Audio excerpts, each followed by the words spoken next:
Hello my friends, this is the Frontline update. We have some of the good news and the bad news for today. As you might see, Russia expands its territorial gains in Kupiansk direction and in the Kupiansk city itself. Those are the newly gained territories by Russia, and they offend to the city from two of the directions already, from the northern side and from northwestern side. The fights are already ongoing in the urban environment. Ukraine tries to extinguish those Russian infantry forces' advancements, but sometimes not so effectively as it could be. Russians go from one building to another, there are lots of the basements, so it's almost, I would say, for now impossible to kick them out from Kupiansk. Well, I don't know what it should be really to cut Russian attacks here, because this bridgehead, if we compare the situation in Pokrovsk, where Russia offended with kind of the thin attack vector, here, this bridgehead is already kind of big. Plus, Russians continue to send their reinforcements towards Radkivka. They occupy this village. The next step for them is to attack towards Moskovka. This settlement has different names. Well, before Russia already went there with sabotage groups and very close to Sobolevka,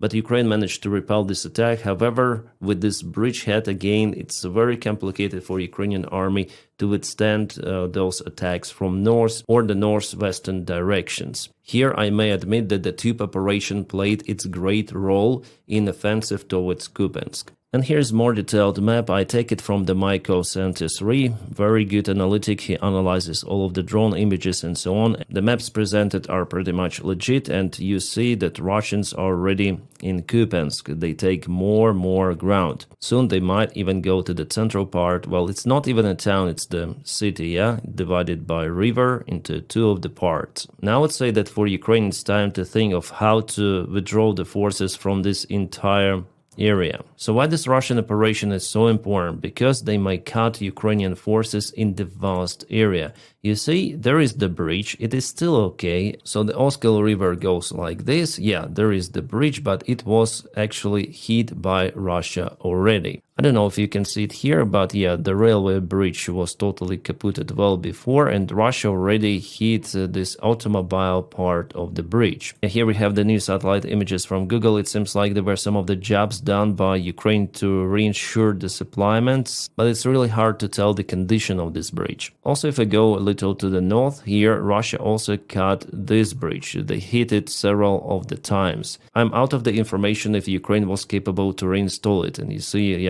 destroyed villages in this place. Buildings ruined close to the bridge, Russia aimed towards it. And again, the main supply line goes via Kupiansk itself, and Russians already may hurt Ukrainian supplies using FPV drones, because they're very close. They do not advance here using some sort of the infantry vehicles or tanks, no, just infantry. Walking dead in many of the cases, but still they propel forward mid-wave after mid-wave. So what's the biggest mistake for Ukrainian command in this area? Well, it seems like Ukrainian army command thought that Russians would attack from this direction, that they will not dare to cross the river in the north, but they did it. Russians landed on the other coast, they created the small bridgehead and the big bridgehead, and they start to offense from the other side of the river, which is more trickier. Ukraine wasn't ready with its defense lines, extra reinforcements were sent, but Russia again used the tube operation to land in Radkivka, and from this place they again created this bridgehead and they use it for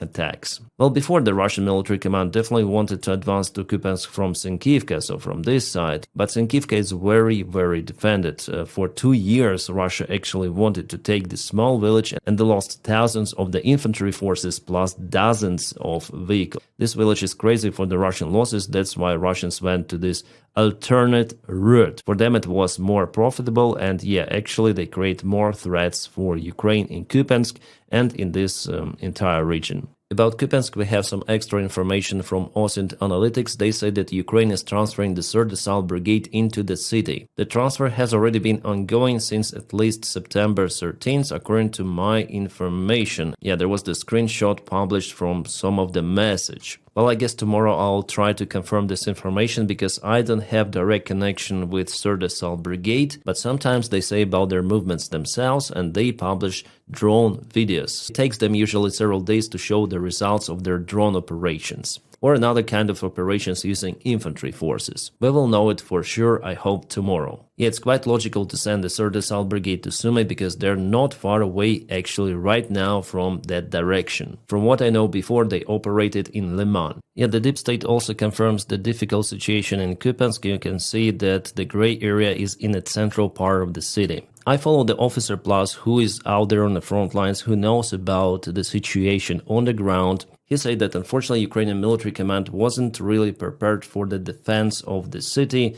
Why? That's the other question. He's very disappointed, so I am too. He says that it shouldn't have been done like this. The command responsible for defense didn't take the precautious measures. Well, he personally, as many of the volunteers, many of the Ukrainian military officers, they wrote about the difficult situation which could appear in Kupiansk for already several months, like 2 months at least. Then Russia started the vast expansion here, not far away from Zapadne. And unfortunately, for now, I don't see how Ukraine might definitely close this bridgehead created. Well, it requires lots and lots of the reinforcements. You see, yeah, Ukraine used the fire teams in Pokrovsk direction and now they are required over here. That might be the strategy of Russia, to push in different areas because Ukraine, after all, it doesn't have enough reinforcements to send those fire teams elsewhere, and the regular Ukrainian army, it is simply exhausted. It can defend territories for extensive period of time, but sometimes Russians may break through, as it happened in Pokrovsk before. So Ukraine has those separate brigades, corps and regiments to be used as the fire teams, like Azov, 225th, 47th,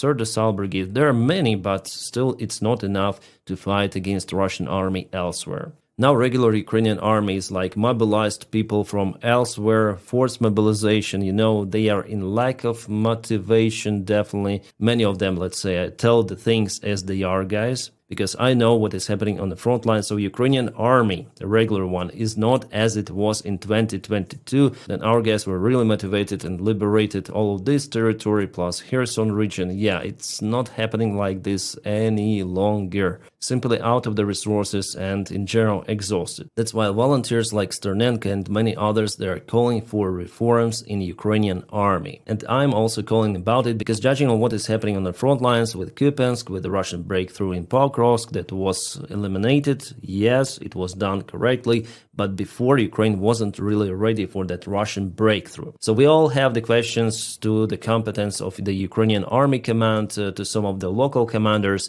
but still they're way more competent than Russians. If Russia had the Ukrainian military command, they would occupy half of the Ukraine already, but they are more incompetent, they're stupid Soviet idiots. That is actually what is profiting Ukraine in this war. But Russians learn, they evolve, so it's not going to be like that all the time. No. Alright guys, now to the good news. It seems like Alexeyevka will be liberated very soon, if not yet liberated, because according to the information which is coming from the front lines, Ukraine is very close to push Russians close to the border. Also, if we go a little bit westbound here, Russians also leave this territory. They're actually jammed in this lake. They try to cross it. This picture was shared by our analytics. They say that Russians swim across the lake under the drone fire. Yeah, significant losses for Russia in Sumy, and President Zelensky again today stated that Russian operation in Sumy totally failed. They actually planned the attack towards the city of Sumy, but decided to change their plans and now will concentrate forces in Pokrovsk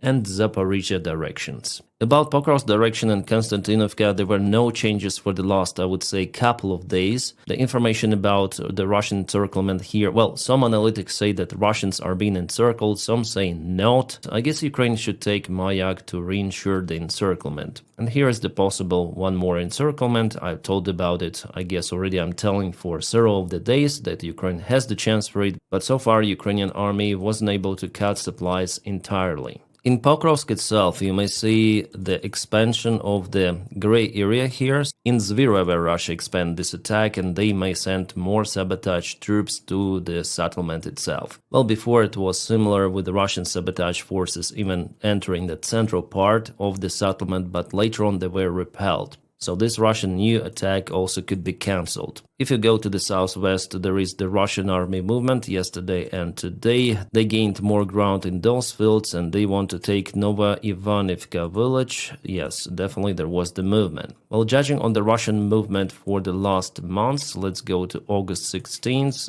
And what it is today, so I would say that Ukrainian defense is not strong here. Well, I think I understand the idea of the Russian army here. They really want to go to Zaporizhia. They had multiple of the attempts to go directly from the south. They occupied Kamensk, but for now there's standstill there. At least for the last 10 days they cannot move further, and they send some of the extra forces to Orikhiv. They actually accumulate the forces even right now. Zelensky says that Russia may strike in Zaporizhia. I guess it might happen from Orikhiv direction. Russians actually already tried to attack there using the group of the armored vehicles, but this attack was totally cancelled by Ukrainian drones. And now we see how they move from this direction. As I say to you, the defense of Ukraine seems like not so strong in this direction. So in perspective, Russia may take this highway and to attack from this side, like from this side, from this side. So they have this plan. Whether this plan is real for them to make happen, I don't think so. They should concentrate like all of the forces in Zaporizhia direction, and that's how they may actually succeed, at least taking those roads under control, yeah, on the way to Zaporizhia. But Russians dispersed the forces elsewhere on the front lines, so for them to achieve this result, I don't think it's real with the current resources, with all of those problems with logistics and so on. And of course, some of the images, for example, from the drone cameras, for you, my friends. This is the Bryansk region, Russian Federation, very close to Ukrainian border. Russia used this hangar for their military equipment, for supplies. You can see some of the motorcycle even here. Okay, motorcycle is no more. This is Ural truck.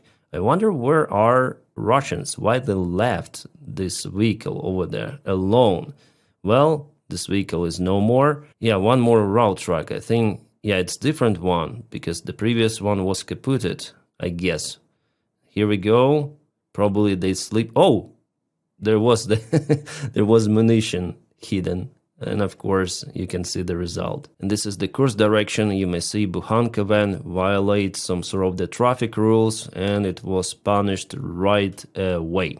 One more Ural truck was kaputted, UAZ and Bukhanka. I have tons and tons of those videos, my friends, presented by our volunteers, like Sternenko, for example. Oh my god, what is this? This is the standard detonator for the artillery shell, but you may see the markings. Oh my god, 1934. Probably I should not explain you what is depicted here. This detonator was found by 225th Assault Ukrainian Brigade, then they captured the Russian ammunition storage. Well, you know, actually in 30s there was cooperation between Nazi Germany and the Soviet Union. Then Soviet Union obtained some of the part of the munition, even motorcycles, those detonators, some of the shells.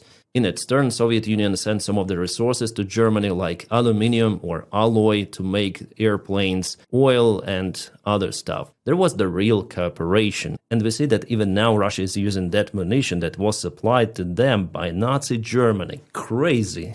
Almost 100 years have passed and munition is still out there.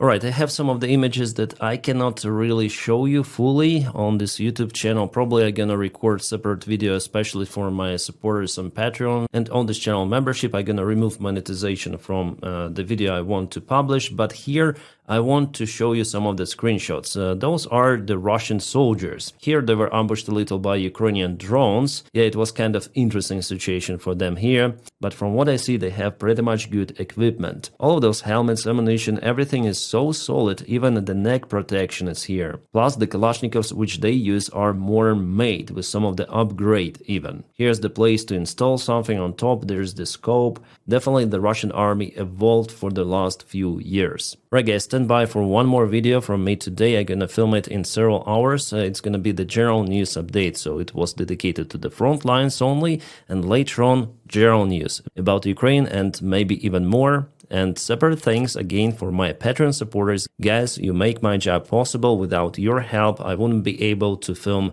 anything. So thank you again so much for it. And guys, I wish you all a peaceful sky wherever you are and have a great time.